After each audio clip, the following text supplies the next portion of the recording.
First time தான் பார்க்க ரொம்ப எக்ஸைட்மெண்டா இருக்கு எனக்கு. ஹார்ட் பீட்லாம் எகிரிட்டு என்ன சொல்றதுன்னு தெரியல. ஃபர்ஸ்ட் ஓட்டுனா விஜய்க்கு தான். இப்பதான் ஃபர்ஸ்ட் டைம் ஓட்டு போடணும். இன்னும் 17 வயசு தான் ஆகுது. இன்னும் ஓட்டு தரல. ஓட்டாடி வந்து ஃபர்ஸ்ட் ஓட்டு விஜய்க்கு தான். ஓட்டா விஜய்க்கு தான்.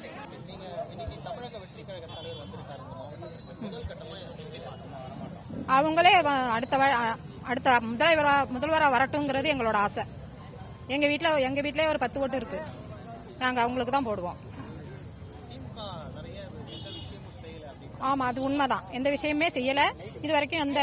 அதாவது ரோட்டு வசதியோ பஸ் வசதியோ, பஸ் வந்து மகளிர் பஸ் ஒண்ணு போகுதுல்ல, அதுல நாங்க போய் ஒரு வாட்டி நானே ஏறினேன். அப்ப சொன்னாங்க, நீங்க பஸ் ஏன் லேட்டா வருதுன்னு கேட்டேன். ஏன் நீங்க டயத்துக்கு வர்றதுக்கு நீங்க என்ன காசு கொடுத்து போறீங்களான்னு கேட்டாங்க. கேட்டாங்க அவங்களே. என்ன நான் கேட்டதுக்கு பதில் சொன்னாங்க அவங்க. அப்போல இருந்து அந்த பஸ்ல நான் இன்ன வரைக்கும் ஏறினதே கிடையாது. உண்மைதான். அதான் டெல்டா விவசாயிகளுக்கு வந்து தண்ணீர் வந்து சரியான நேரத்துக்கு வர மாட்டேங்குது. உரம் கரெக்டா கிடைக்க மாட்டேங்குது. இதெல்லாம் வந்து ரொம்ப குறைபாடா தான் இருக்கு.